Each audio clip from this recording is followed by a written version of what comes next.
When I say the word North Korea, what do you guys think of?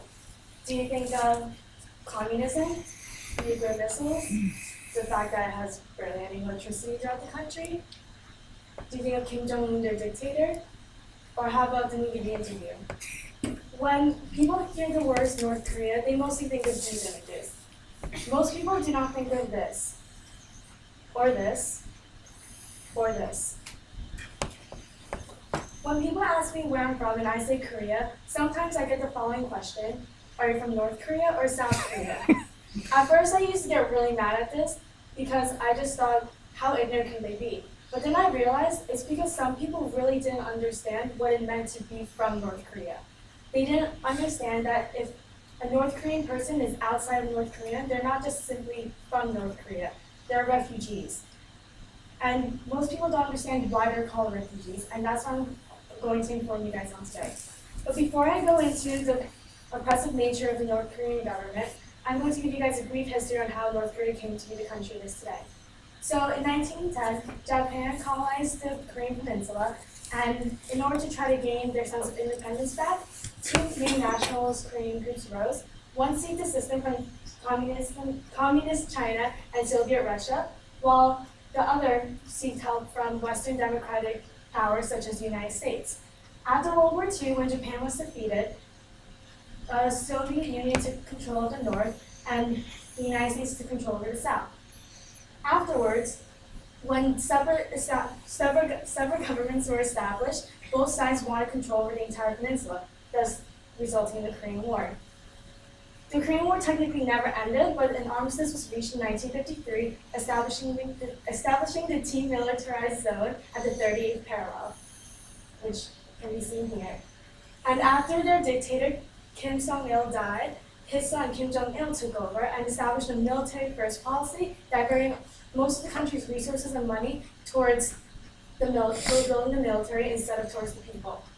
In North Korean society, there's no freedom of speech, no freedom of information, no freedom of movement, and no religious freedom. Jae-young Kim, a North Korean refugee, said, "You're always being watched from young age. I learned to think of the potential consequences of everything I might say before I said it. Criticism of the leaders is something that can lead to someone being sent from their city to the countryside, to a prison camp, or even worse." According to Tom Malinowski, the Washington director of the Human Rights Watch, recently, life for North Koreans have gone so bad that they have risked torture and execution to escape. Up until now, they were being oppressed without even knowing of a better life. And however, the consequences of escaping, which in itself is a very difficult thing to do because the only way to escape is to escape into China because the border between North Korea and South Korea is so militarized. It's actually the most fortified border in the entire world. North Korean refugees are at risk of getting caught by Chinese officials whose policy is to return them to North Korea. And upon being returned to North Korea, they are to face certain punishments, such as public executions, brutal beatings, forced labor, forced abortions, and torture. In addition, they can be sent to prison camps, one of the 5 prison camps, and some of them are as large as cities. In addition, the North Korean government utilizes collective punishment, meaning that if you are accused of a crime that's considered anti-state, such as escaping the country, you, your family, and 3 generations of your family will be imprisoned. According to Amnesty International USA, who took reports and testimonies from former prisoners, said that prisoners are forced to work. They are often subjected to torture and other cruel, inhumane, or degrading treatment. Now, pictures of these prison camps aren't exactly available, and they're very rare, if non-existent. But here are some drawings of former prisoners as their testimonies of what goes on here.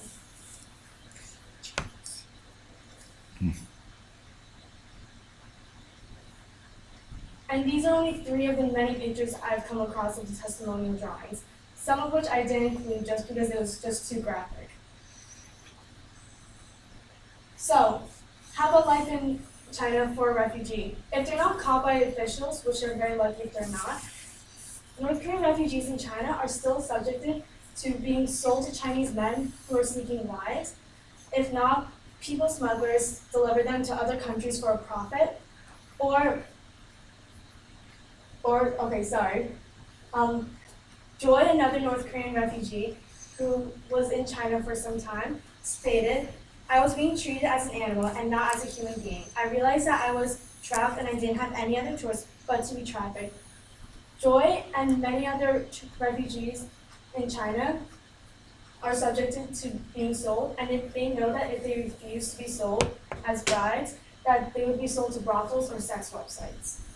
Amnesty International states that these refugees living in China live in appalling conditions and are vulnerable to physical, emotional, and sexual exploitation.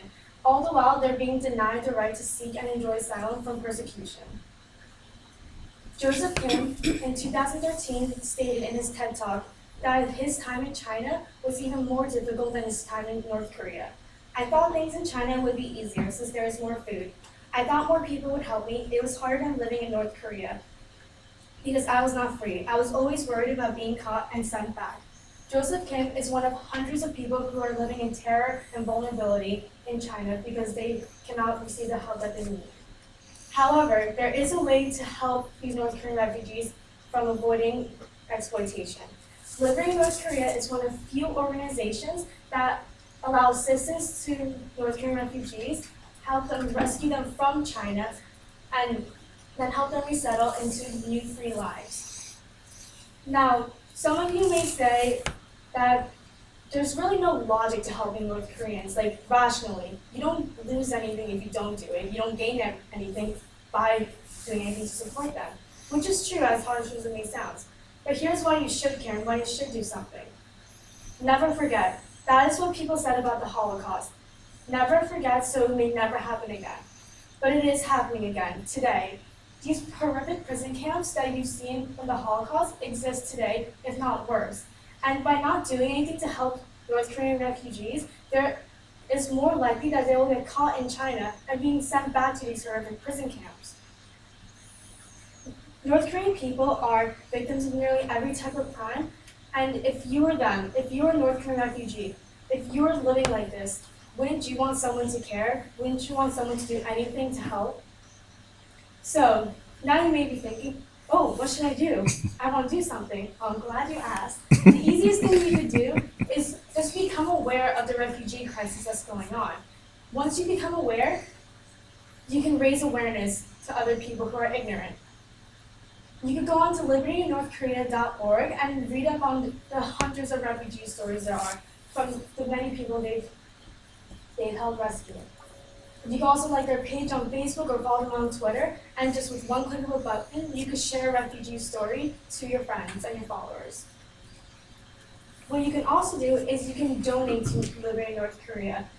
Liberate North Korea uses this money to help North Koreans in China be rescued through underground networks, and then they help those North Koreans be resettled into new free lives in the United States or South Korea. They also fund empowerment programs to help these North Koreans learn English and give them education grants, and it also funds campaigns so that people all over the world can learn more about the North Korean crisis.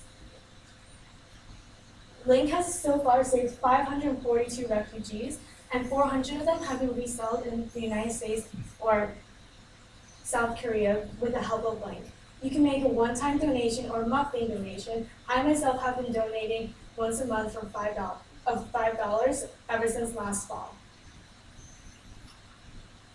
So, Joseph Kim, as I mentioned before, later in his TED Talk, he says that he was inspired by the love and support he received from complete strangers, and that inspired him to work hard when he came over to America to study. That he ended up being on the dean's list and received the Award of Excellence in his first semester. This is a North Korean refugee who didn't know any English, and that it led him to study so hard because he was so inspired. By supporting the North Korean people, we can help people and help them become inspired to become useful members of our society. So, we all live very privileged lives, and the least we can do is just raise awareness by sharing a link, by telling friends about what you've heard today. Don't let people remain ignorant and only think of the interview or nuclear missiles when you hear North Korea. change the narrative. We can support these both kind of people. Thank you.